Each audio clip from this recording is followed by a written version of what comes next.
Hello, everyone. It's Michael Shermer, and it's time for another episode of The Michael Shermer Show. I'm your host. As you know, this episode is supported by Big Nerve. Big Nerve is a company I've worked with for many, many years. It's a platform that helps you get feedback on your ideas. It's kind of like a crowdsourcing, wisdom of the crowds kind of platform that I have found incredibly useful. And if you would like to test some of your ideas, or suggest ideas for the show, guests for the show, things you hear me or my guests say that you'd like to challenge, AMA questions you'd like to have addressed in the future episodes, or maybe you have a contrarian idea that you think we should hear about. You know, I'm interested in those sorts of things. I'm not an elitist at all. I like to hear ideas from all sorts of different people, not just academic and scientists and so on, or I get a lot of requests about books. People are writing a book or they want to write a book and they're wondering if they're on the right track.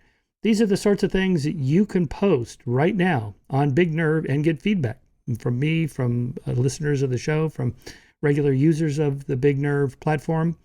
So what you got to do is go to bignerve.com/Shermer/mentor. That's Big Nerve, BIGNERVE, just like it sounds, .com/Shermer, SHERMER, as you know, /mentor. And that will get you straight to the platform where you can start posting things. And guess what? It is free, 100% free. I'll go through as many as I can in the next couple of weeks, next 4 weeks, actually. And so go to bignerve.com/Shermer/mentor and post your ideas about your books that you'd like to write, or articles for Skeptic you'd like to write, or you think we should find somebody to write for us, guests for the podcast, ideas for the podcast, books that we should discuss on the podcast, and so on. Anyway, thanks for listening. Thanks for the support to Big Nerve. Again, bignerve.com/Shermer/mentor. All righty, here's the episode. All right, my guest today is Polina Marinova Pompliano, who's the founder of The Profile, a new media company that features long-form profiles of successful people and companies each week. Previously, she spent 5 years at Fortune, where she wrote more than 1,300 articles. If you want to know how to become a good writer, you just write a lot. It helps. And earned the trust of prominent investors and entrepreneurs. As the author and editor of Term Sheet, Fortune's industry-leading deal-making newsletter, Polina interviewed the industry's most influential deal makers, and all of this is now put into this beautiful, fun book, Hidden Genius, The Secret Ways of Thinking That Power the World's Most Successful People. All right, Polina, congratulations on the new book and your media company. That's pretty cool. Let's start there with your own particular journey. Why in the world would you give up a job at Fortune magazine? I mean, that's like one of the giants for a journalist. I know, it truly was my dream job. So I basically was in journalism my whole life, starting in high school. I was the news editor of my high school newspaper. Then I went to the University of Georgia, where I was the editor of the college paper there. Then I had internships at CNN and USA Today. And then I graduated. It was one of those times where people weren't hiring for media jobs, so it was really hard to get one. I ended up working at a media startup for a little bit and eventually made my way to Fortune magazine. And to me, that was like, this is my dream job. I am never leaving. And then I started as just doing social media for Fortune, so not even a writing position. But I love writing, so I weaseled my way into becoming a reporter. And from there, I started writing Term Sheet, which is Fortune's deal-making newsletter. It's daily.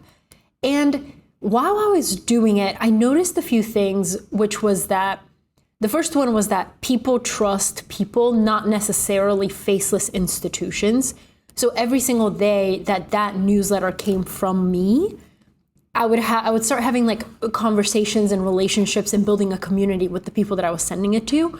And not only that, but I saw how you earn people's trust. They had no idea who I was when I started, but through criticisms, often I would send something and I would have my analysis and people would write back, because these were some of the smartest people in the industry reading this newsletter. They would respond with a criticism or like, hey, I think you're missing this, or you have a blind spot there, or something that you're not considering. That really helped me clarify my thinking and learn how to better write analysis, and not just opinion, but more analysis.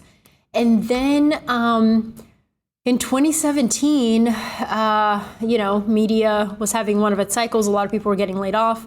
And I started something on the side that I just loved to do, which was curate long-form profiles of interesting people. And I didn't know at the time that it was a newsletter. I just called it an email. So I would send it to family and friends, and I was like, here's 8 profiles I found this week, kind of to act as a conversation starter. And that thing grew so much that 3 years later, I started being like, I wonder what would happen if I left my job at Fortune to pursue this tiny newsletter thing full time, and I could actually create original content and interview people and do journalism, but with a focus on profiles of people who I personally found interesting. And so I asked myself the question, if I stay at Fortune for another 5 years, will I have learned more or less than if I leave, do the profile, fall flat on my face and fail miserably? Will I have learned more from that experience instead? And the answer was the latter, so I decided to take a shot. Amazing. And your company is successful, I presume, because here you are making a go of it. And you are now married with a child, right? Yes. Am I remembering that correctly? Correct. But what if you are, let's say, mid-40s and you want to get out of your crappy job, you want to do what you're doing, but you got a family and the kids are going to go off to college and that costs, like $80,000 a year in private and so on and so forth, and you got a mortgage. I would be hesitant to tell somebody, just quit your job and start your own company, because there are successful stories of people like you. Or Barry Weiss is my other favorite one, left the New York Times, again, another one of the dream jobs, to start her own company, and she's made it. But of course, not everybody's going to make it. So, what are the conditions? Yeah. So I'm not a subscriber to the notion that to start something, you have to quit, jump, and just do it. I'm very risk averse, which I think is because my parents and I immigrated to the US from Bulgaria. So my whole life, I was just like, I want safety and certainty, and I don't want any more risks. So when I was making the decision to leave Fortune, it wasn't like, I was like, all right, I'm just going to quit, have no money, and then start. The way I always think about it, and the way I urge people to think about it, is when you start something that I like to call started in the edges of time. So if you don't have a ton of time, do it in like the evenings or on weekends or whenever you have a minute to do something for yourself. Let's say you want to start a newsletter. You can do that without quitting anything, with no money. I did the profile for 3 years completely for free. I never asked a single person for a penny. But when Substack, which is the platform I used to send the newsletter, it came around after I had already started. So it didn't even exist when I started the profile.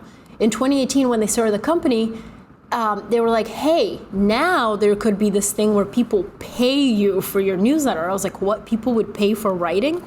So this business model came around and I was interested in it, but it took me until 2020 in January to introduce a paid layer. And I was still at my job at Fortune. So I was like, I'm just curious, would people pay for this?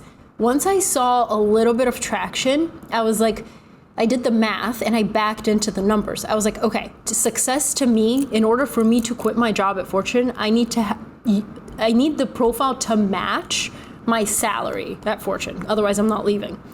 So based on the growth that I was experiencing and based on the monthly or yearly payment that people were making, I could back my way into how many paying members do I need to match my salary. Based on my calculation, that would take me 6 months. It actually took me 3 because I was hyper focused on it. But I saw a path, and that path was realistic. I would have never left if I didn't see a realistic path to making money. Yeah, interesting. That's the what my friend Gad Sad's trying to do. He's a professor in Canada, and he'd really like to live in Florida or California where there's sunshine. Yeah, but he's got a family and kids and so on, and he's got a dream job as a professor. But so he calls this escape velocity. At some point, my podcast, my writings, extra extra scholarly writings, books, things like that will give me enough to make that leap, but I can't just do it, right? Right. So, yeah, I like that incremental approach. So you're from Bulgaria. How old were you when your parents came here? So my parents won the green card lottery in 1999. We moved here in 2000, and I was 8 years old. 8 years old, right. So I'm always curious about how lives turn out, since your book is about success, or maybe not.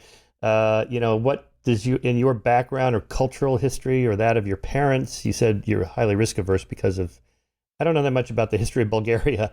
What was going on at the time when they left? And how did that shape you? That's a really good question that few people ask me. So it's really interesting. So the reason I say I'm risk averse is I think that a lot of immigrants' kids tend to be risk averse, and they tend to become lawyers or doctors or work at really safe corporate jobs because they saw what it took. And even as a child, seeing what it took for my parents to come to the US with no money, no family, we didn't know anybody, no English, both of my parents had chemical engineering degrees, and they came here, and my dad was working at Popeyes because he was like, you just have to start somewhere. So I saw that, and I was like, I never want to face uncertainty again. And to me, that meant somehow making it to a nice corporate media job, and that would be safe. As we all know, that's not safe at all, because all your eggs are in one basket. You could get laid off, you could get fired, you're at the mercy of one company. When you're an entrepreneur, it's a little bit different because you have multiple revenue streams. You're able to, if one dries up, you have 4 others. But I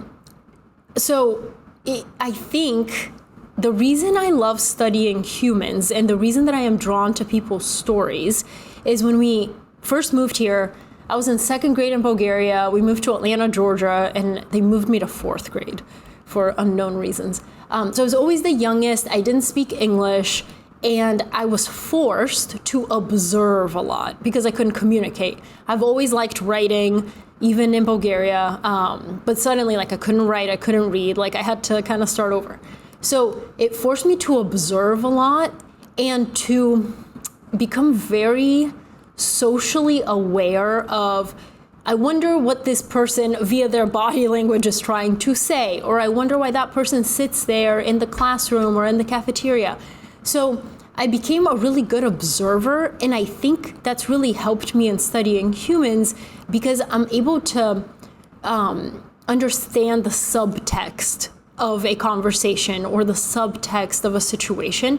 So when somebody's telling me something, I'm listening to their words, but I'm also really observing what they choose to emphasize, what they choose to downplay, what their body language is saying. Are they comfortable? Are they not? And I think that's been really helpful in journalism, but it's also been really helpful in writing this book, which is about people. Right. Very good. All right. Hidden genius. What do you mean by genius? Yeah. The publisher actually didn't love this name when I first proposed it, because at first they were like, genius has this connotation of, this polymath, or Albert Einstein. Who do you think of when you think of a genius? And I was like, yes, but that's not at all what I mean by that. To me, genius is something that we all possess. It's some sort of unique life experience or mental framework or a bit of wisdom that we have, that we can share with others, they can learn from, but that's our own differentiator or hidden genius. And I think even though I think most people have it, it's just they haven't been curious enough to discover it. And that's why every single chapter focuses on a different aspect of life that will help you discover your own hidden genius.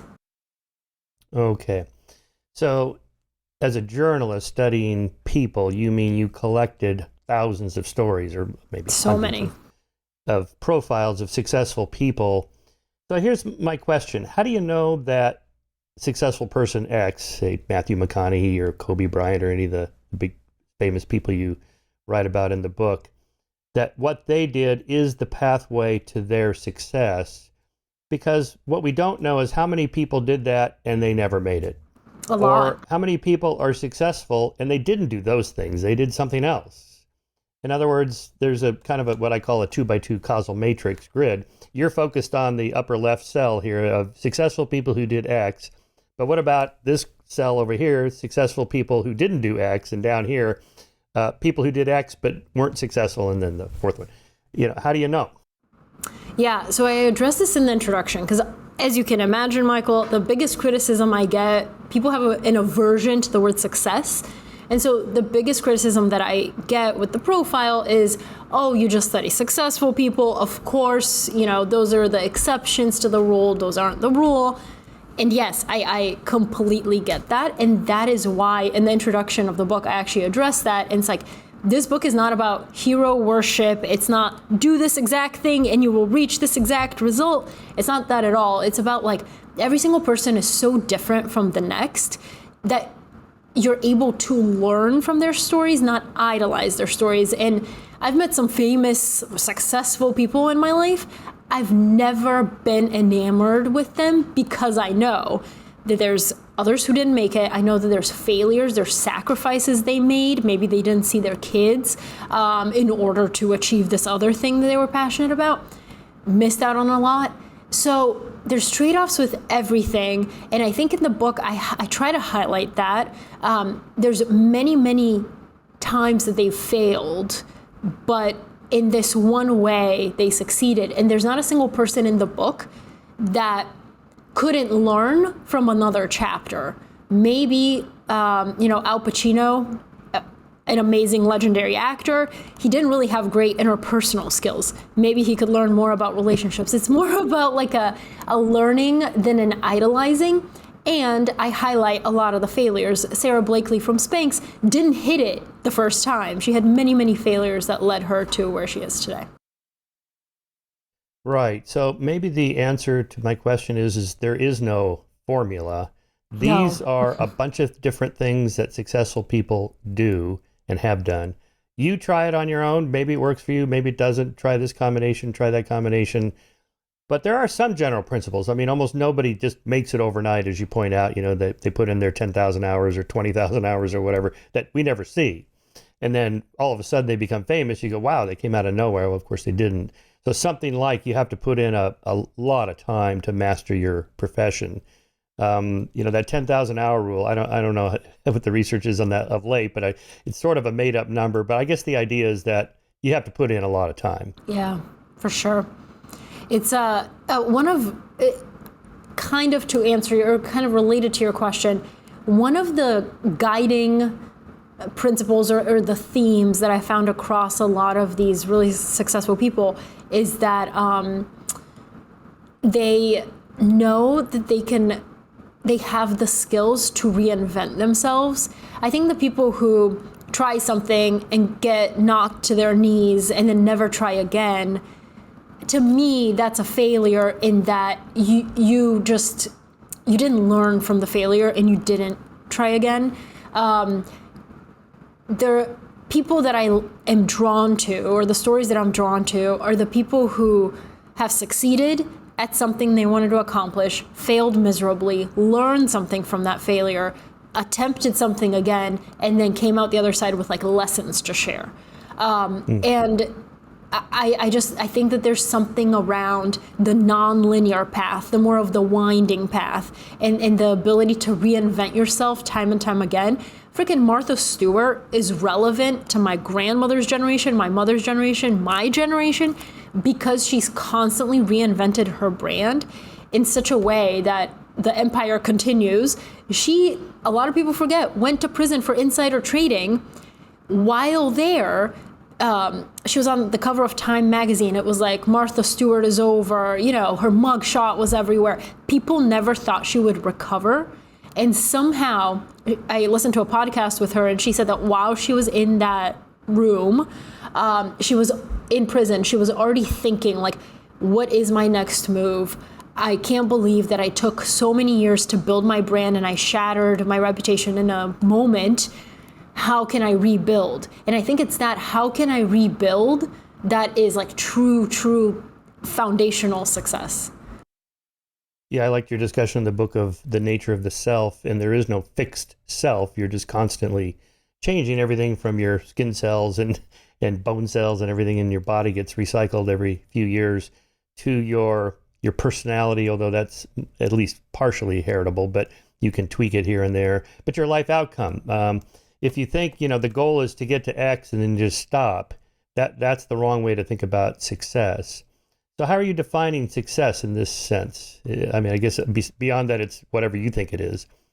Yeah, to me, it's a life well lived, or it's like a meaningful life. And meaningful could be many different things, but one of the moments that really stopped me and made me rethink my definition of success is when I read Anna Quinlan's commencement speech from 1999, and she basically said that success is constantly changing for her, and she was like, when I was at the New York Times and I quit to be a full-time mother, people thought I was quite crazy.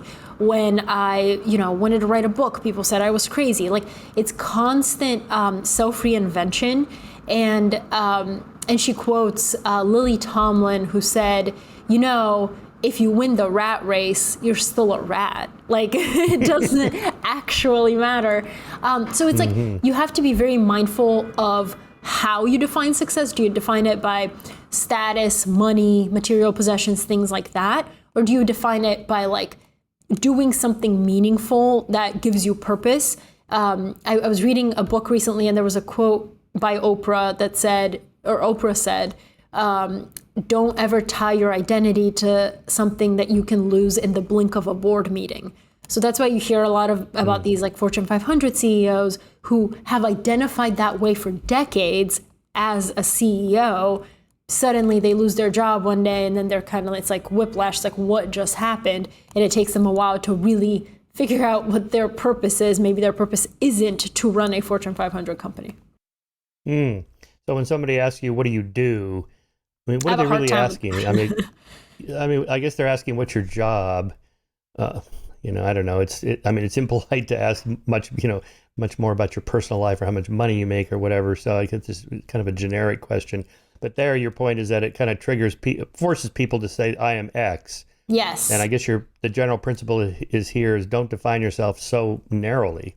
Exactly. I do think that I struggled with that because when I graduated from college, I didn't graduate with a job. So I had to move back home, live on my mom's couch, the whole thing. And whenever I would go somewhere and people would ask me, so what do you do? I was like, I don't know. Like it was so unsettling to not have a job title. And I think that that's what happens. Like, people end up tying their entire identities around jobs or relationships. I'm the wife of so-and-so, or, like even locations, like where you live. It's when you let one thing define you, I think it's very dangerous because it's something you could lose. You could always lose your relationship. You could always lose your job, etc. And then if you don't have a solid knowing of who you are or the multiple things that you are, I think that's why in the beginning of our conversation, when you said, if I'm really busy and I don't have time for something that I actually want to do, I really, really urge people to find a quote unquote passion project that they feel strongly about, that they can do a little bit during the day, which is something that fulfills you, but it's also something that you can't lose. Like, I can't fire myself from the profile. I guess I could lose it in different ways, but I'm not solely, I don't have a boss. I'm not solely tied to something that somebody can take away from you. You have a show with your name on it. Like, it's very hard to lose something that you have created because you have the skills to recreate it again or reinvent yourself again. Yeah, somebody recently emailed me yesterday, I guess. Why did you start Skeptic Magazine? There was already a magazine called Skeptical Inquirer. It's like, well, I just want to do my thing. What's wrong with that? Right. I don't want to work for somebody else. Exactly. And what's wrong with having more than one Skeptic magazine? I mean, there's more than one science magazine. Anyway. Yeah. So how lives turn out? Okay, so we have genes, environment, luck. So your parents, your peer groups, all those things, mentors, teachers matter. But a lot of it is heritable. Behavior genetics has shown us that pretty much everything has some level of heritability.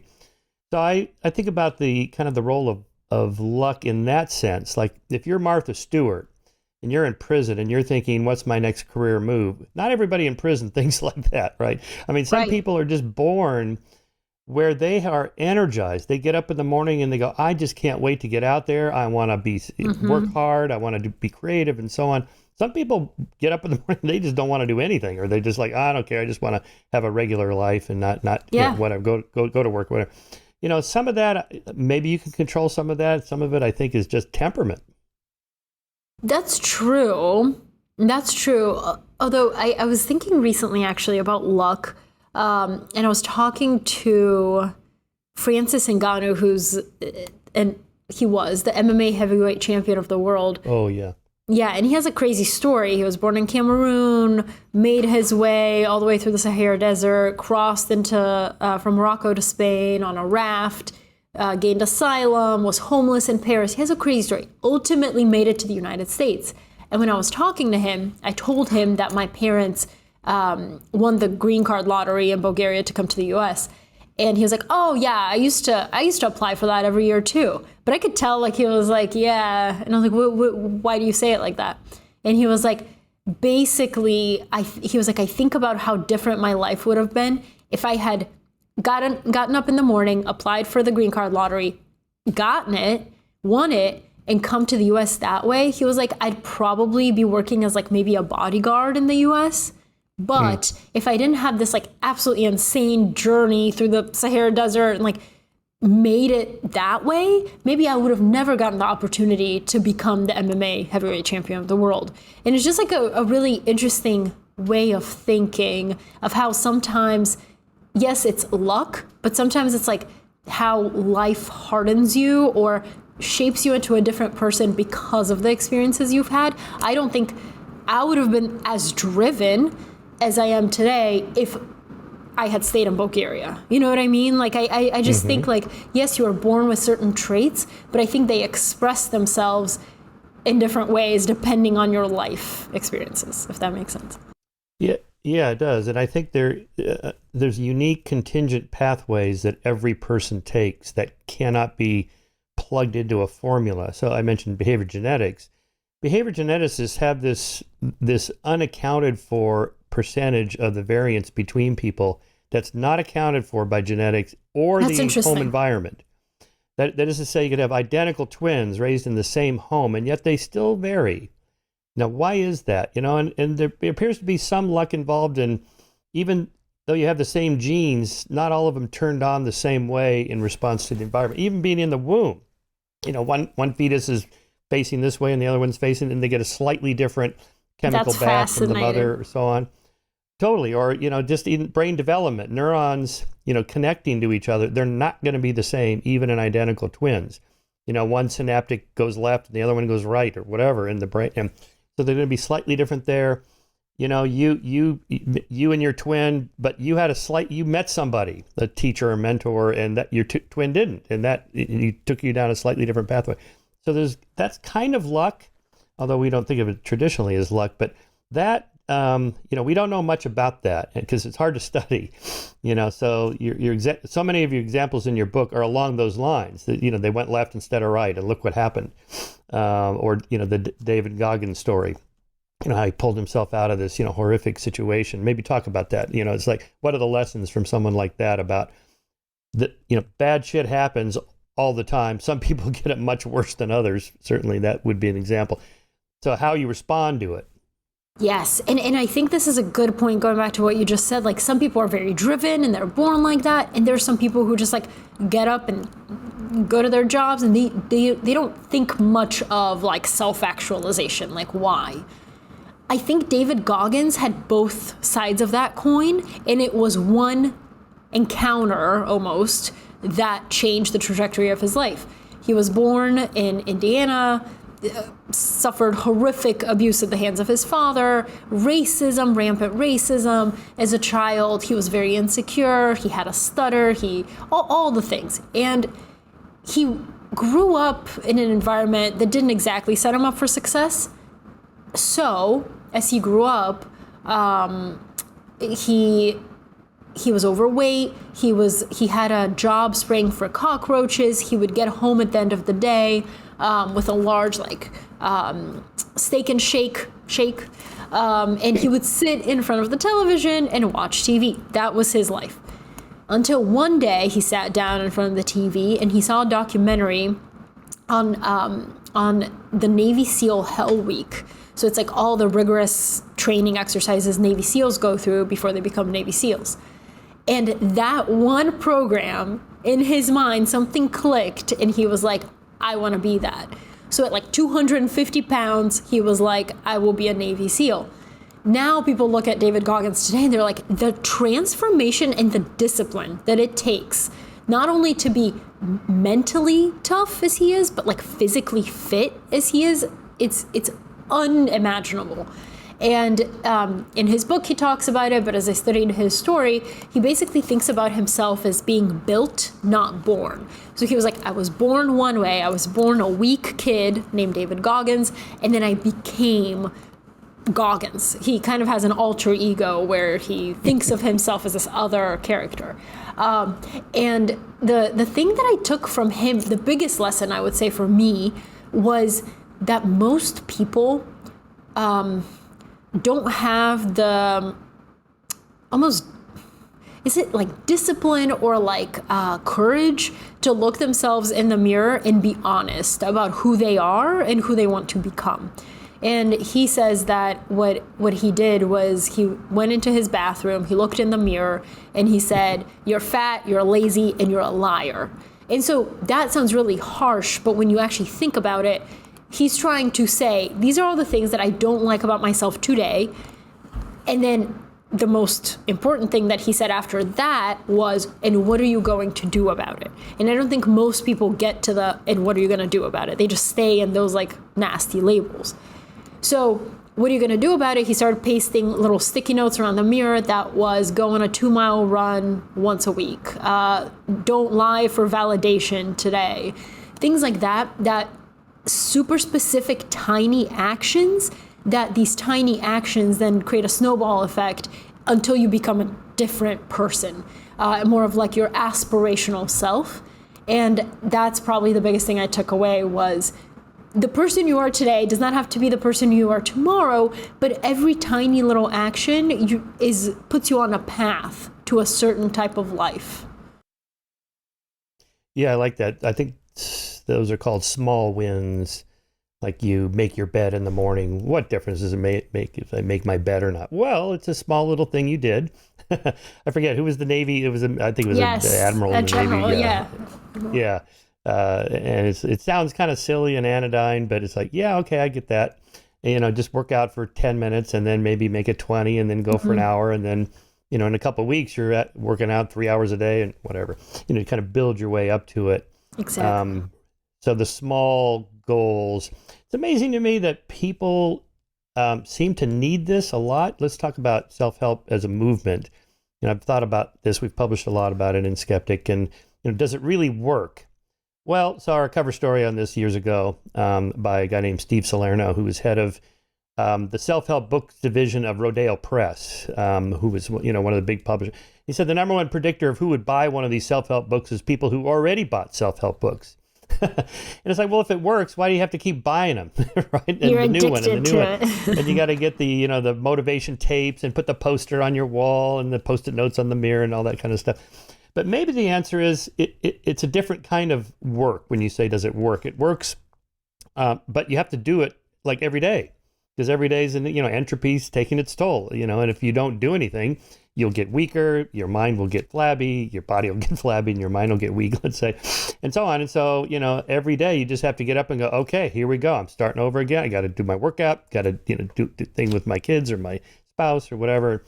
Go to work and just it's just so maybe. That's why, the popularity of your company and your columns and your book, or Tony Robbins, even Jordan Peterson you probably wouldn't describe himself as a self-help guru, but, the idea is like, young men get out there and set goals and work hard. And it's like, what?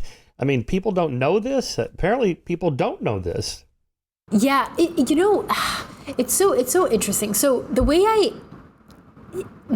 think about traditional self-help is different than what I'm hoping people take away from the book. From the book, I hope people take away I read so many different types of stories. Maybe there's one idea of somebody's story in there that triggered something in my mind or clicked or gave me another idea.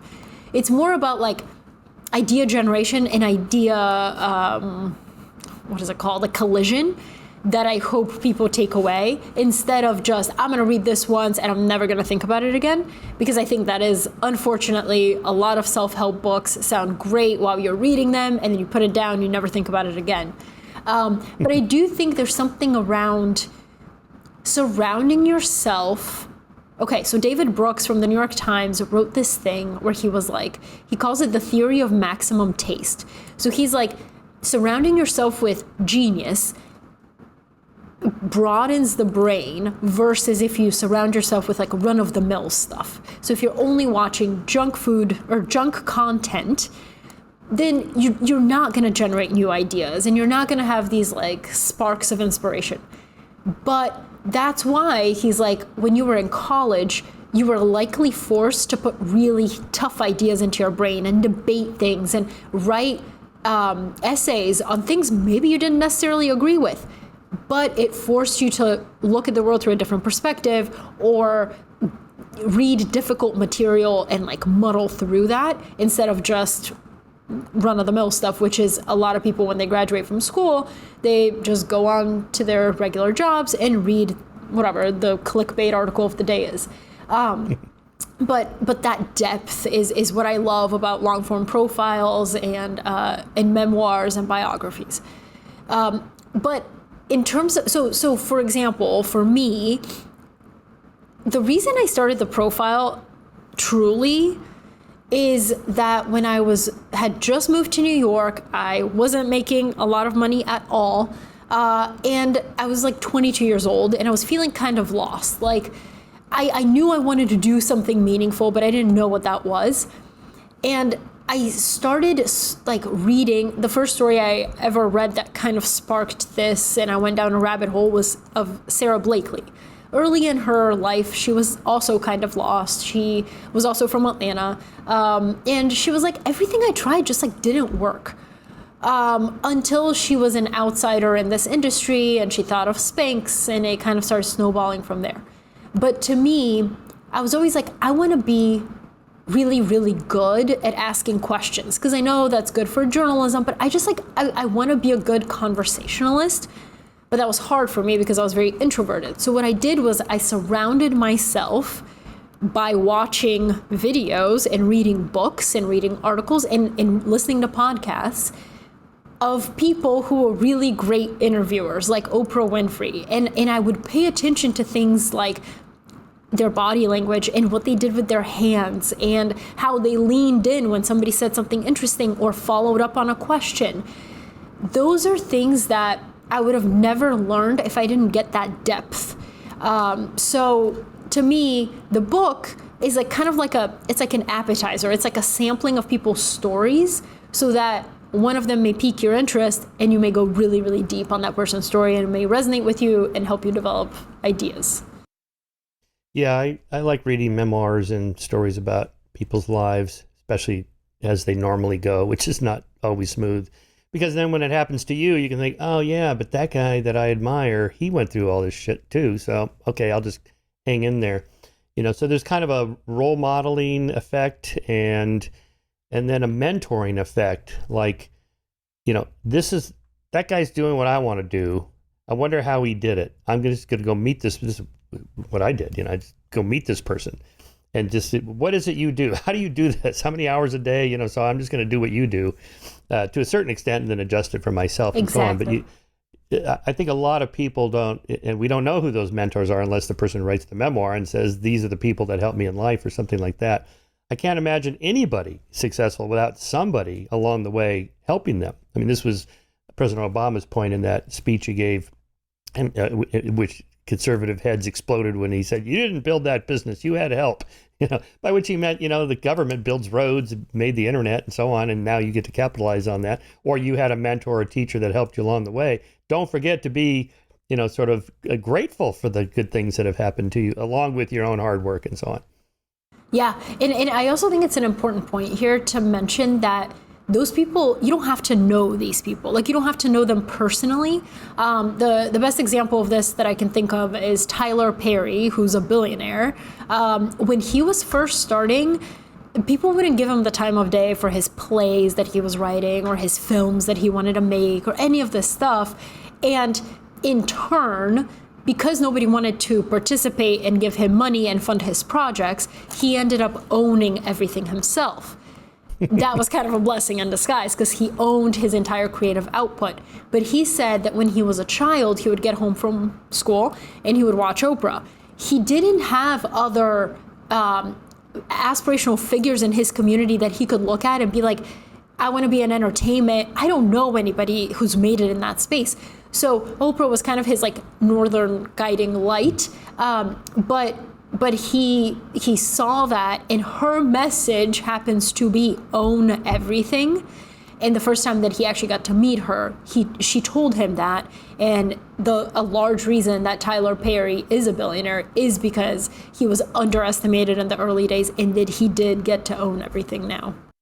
Interesting. Yeah. Wasn't that Oprah's story? There was a moment where she was offered a salary, or you can just have a percentage ownership of your talk show. And because I think when she started, there just wasn't that much money in residuals and so on. Right. She was always ahead of the curve. She was always like royalties, ownership, equity. Like, it was way before other people started doing that. Yeah. All right. Let's talk about victimhood status. How come some people just don't want to be like this? Bad shit happens to everybody, but people respond to it differently. Some people seem to want to be victims. Yeah, I think we all know people like that. And it's really hard because it's almost the narrative that you've told yourself your entire life. And to break that narrative means to break the entire way you see the world. Edith Eva Eger, who's a Holocaust survivor, she has an amazing memoir called The Choice. She talks about how when she and her sister and her mom were on the train to Auschwitz, her mom told her, by the way, like, whatever happens in the next few days or weeks or months, just remember that everything can be taken from you except the thoughts that you put into your own head. And she always remembered that. And then she became a therapist who specialized in PTSD. And she says that there's two types of things in the world, or ways that you can be a victim. She says that every single person on the planet at some point in their life will be victimized. She explains it like the spouse who hits, the neighborhood bully, the boss that yells, like that kind of thing. You are at the receiving end of victimization. But victimhood comes from the inside, which is you believing that you were the victim and things always happen to you and you have no control over that. And I think like the reason that a lot of times people use such extreme examples such as the Holocaust is because the people who survived that, and it's almost an extreme form of responsibility for the thoughts that you put into your brain, even though you were at the receiving end of the worst thing that could ever happen and you were a victim, but you don't think of yourself as a victim.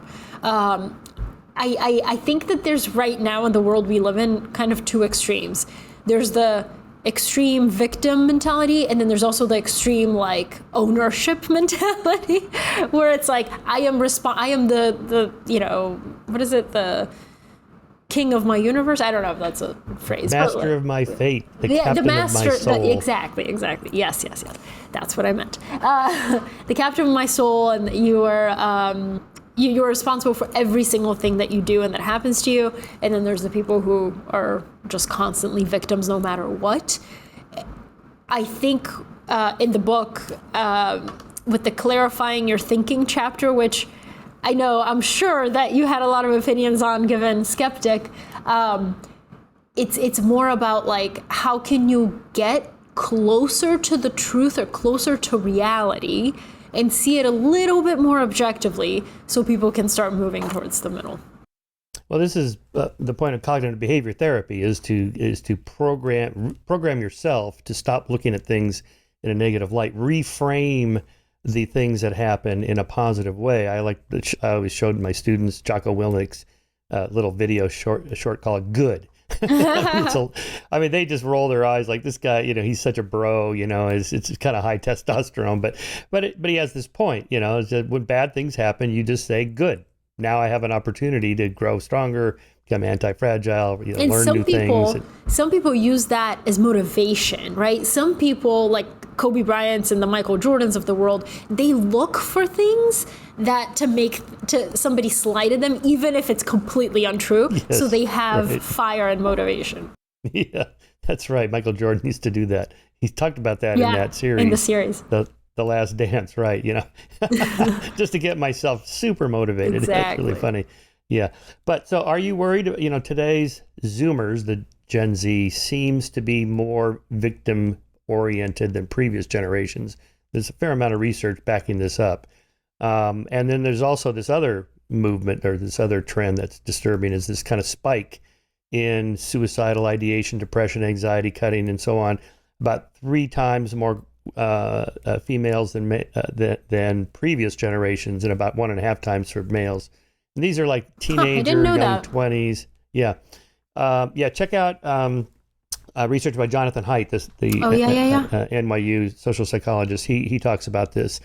Not just him, but also Jean Twenge in her book Generations. There are huge generational differences in lots of different things, but one of which is this kind of spike in emotionality and difficulty in dealing with hardships. Yeah. And again, kind of this I'm a victim attitude that's not healthy. And we don't really know why. I mean, there's different theories: screen time, social media, that they were coddled by their parents. I'm one of these parents, helicopter parenting. That's what I do, and I can't help it. And Jean Twenge's theory about this is life history theory, which is that as people live longer, they don't have to rush through their lives as quickly. So you don't have to get your career started when you're 20. You can do it when you're 30. And she has data showing that, women, baby boomer women got pregnant on average the first time at age 19. Now it's 29, 10 years later. And they're not having 3 to 4 kids. They're having 1 to 2 kids, right, on average, below the replacement level, right? So her theory is that there's a shift in cultural norms where if you graduate from high school, you go to college, all your friends are going to college, and then they're getting out of college and they're going to work and they're developing a career. They're not even thinking about marriage and kids and so on until their 30s. And so it doesn't even enter your mind, I got to rush through this. This is her theory. Anyway, and that leads to this kind of, so this is, if I'm only going to have 1 kid, I'm going to put all my resources in there, and I'm going to set up the play date, and I'm going to hover at the playground and make sure nothing bad happens, as opposed to having 6 kids and you're like, oh, the hell with it, just go out and be home in time for dinner. Yeah. Kind of thing. My working theory is that I think for some reason, I feel like in the US, there's a lot of, even the language is geared more towards emotion. I've noticed in myself when I speak Bulgarian, for some reason, I think more logically. It's a really strange thing. It's not backed by science whatsoever. But I find myself like more rational than when I speak in English. I feel like my personality becomes a little bit more emotionally geared. And I wonder if it's a lot of the times, if you think about how you talk, in Bulgarian, you say, I think this, or I believe this, or something like that. In English, it's like, I feel like I'm this, whatever. It's a lot of like feeling words. I need to do more research on this because I think it's interesting. But I was thinking about this because my husband and I are when we first met, I was way more emotional. And he was much more rational in like chaotic situations. And then I started thinking about it. He was in the army. He was deployed to Iraq for a year. And when he came back, I think that there was some sort of like shift in the way you perceive hardship and whether something's a life or death situation completely changes for you. So I think there's kind of a generation of young people who haven't had that, knock you down totally. Well, I guess COVID.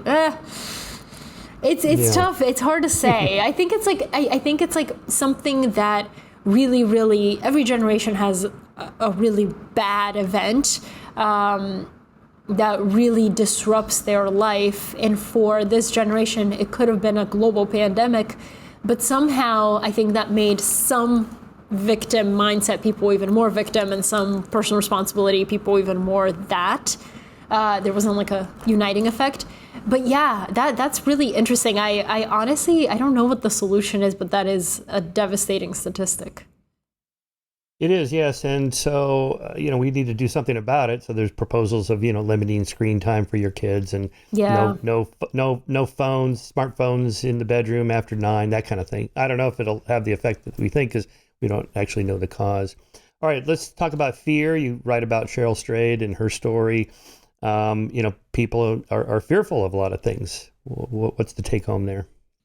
I think my biggest takeaway, because I grew up a very fearful kid, I think it's more of, I've learned that the biggest, Chris Hadfield, the astronaut, says this, the biggest antidote to fear is competence. And I think we live in a society where like a lot of people are like, believe it or fake it till you make it. And like, if you believe it, it'll come true. And it's like, that's kind of, you can't necessarily think your way to confidence. And if you can, it's a little bit shallow. I think competence is what breeds confidence. So Chris Hadfield has this amazing metaphor, but he's like, think about when you're a kid and you're learning to ride a bike. The bike is super, super dangerous. You could fall off, you could hit your head, you could break your knee. So you're scared of it. But as you become more competent, get better at it, it becomes silly to be afraid of a bike.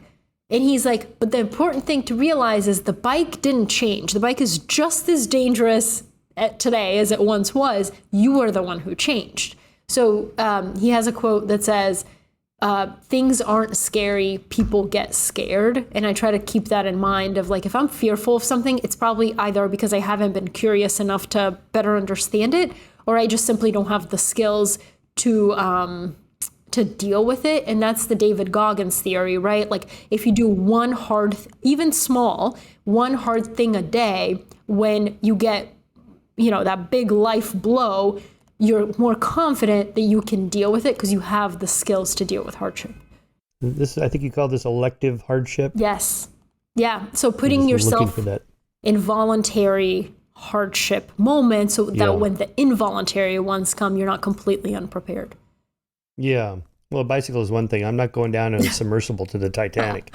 Okay. Well, you and me both, but I mean, there are some risks that are riskier than others. Yes. That to stress test your body. Okay. You write, original creators typically have 3 things in common. They have a unique point of view on the world. They're confident that they can achieve an ambitious goal. And finally, they're willing to fail spectacularly in the name of creating something revolutionary. So what's your recommendation there? Just try a lot of different things and see what sticks and keep pushing? Well, so not only try a lot of things, but for example, when somebody tells me that they want to become a better writer, I always tell them that you should write for yourself and your journal on your own time, but you should also try to write something and put it out into the world for the public to see, because there is no better form of getting improvement than like people critiquing your work and it being out there in public. Because anytime I think of something as perfect, I put it out there and then my editor goes, what the hell is this? Or the readers are like, well, that's stupid way to look at it. And it kind of brings you back to reality that A, nothing is perfect, but B, there's always room for improvement. Ed Catmull, who's the co-founder of Pixar. Pixar is one of the most creative companies out there. But he talks about that during the iterative process, when they're debating ideas and they're attacking, he's like, we always attack the idea, not each other. So it's like, how can we make this film much better? Let's attack it from every angle until it gets incrementally better. And he's like, and by the way, when we put it out into the world, it's still shit. He's like, it's not like, I'm like, this is the most perfect version. This is just the least bad version of what we could come up with. So it's like, I think Leonardo da Vinci, oh my God, I almost said Leonardo DiCaprio. Leonardo da Vinci said, art is never finished, only abandoned. And I think that that's true of any original work. Like, you create something, it's never going to be perfect, but it's like as close to good as you can get it. And then you just have to trust that, the iterative process will have people like it. Right. So there's some rub there of, not being too obsessed and you never finish. Right. Because you're a perfectionist. You got to get something out there. So having a deadline, maybe a reasonable deadline. Having a deadline, and also for me, the retroactive look back at like when I started the profile in February of 2017, that first version that I sent to people, I thought that was perfect. Now looking back, I'm like, wow, I can't believe people read this. But it's only through, I told myself I have to send this thing every single Sunday. If I didn't have that, I would never send anything. So you eventually have to just reach a point where you're okay with sending it. Yeah. Yeah. So, people ask me, how do I become a writer? Well, you're right. Just start writing. And also, in our case, read a lot of other writers who are good. And then you just kind of inculcate into your brain those vocabulary, the sentence structures, the narrative arc, and so on. It just kind of gets in there to improve. And that's a never-ending process. Okay. Lightning round for the last 3 minutes. I know you got a heart out here. All right. What's something that you used to strongly believe but have since changed your mind about? That writers can't make money. Oh, nice. Okay. A lot of my potential writers would love to hear that. Okay. If you could have a conversation with any historical figure, living or dead, who would it be? And what would you ask them? Oh, my God. Historical figure. Ernest Hemingway. Ernest Hemingway. Yeah. Okay. I think he would be fascinating to talk to. Yes. Okay, good. If you could witness any event in history, what would it be and why? Well, so speaking of the Titanic, I used to have this weird obsession with the Titanic as a child. My social studies fair, everything was about the Titanic. I think I wouldn't love to witness that. I think I would love to witness kind of it was one of those like first viral events in history where everybody was talking about it, and I just would love to have seen how news spread and the reaction that people had to something like that. All right. What is the most important lesson you've learned in your life so far? Trust equals consistency plus time. That's nice. You can't ask people to trust you if you haven't been consistent on keeping your promises over a long period of time. So that's probably the key to having good relationships, from friendships to marriage. To business relation, anything. Everything. Okay, last question here. What's the biggest challenge that you have overcome? Being too scared to share my work in public. Well, you did it. Yay! Here we are, Michael. All right, Polina, I know you got a heart out here, so thank you for coming on the show. Thank you for your book. Here it is again, Hidden Genius: The Secret Ways of Thinking that Power the World's Most Successful People. All right, lots of great stories in there. You are a good writer. I really enjoyed it. I listened to the audio edition, and then I got the book and read much of it again that way. Really appreciate congratulations. Thank you so much.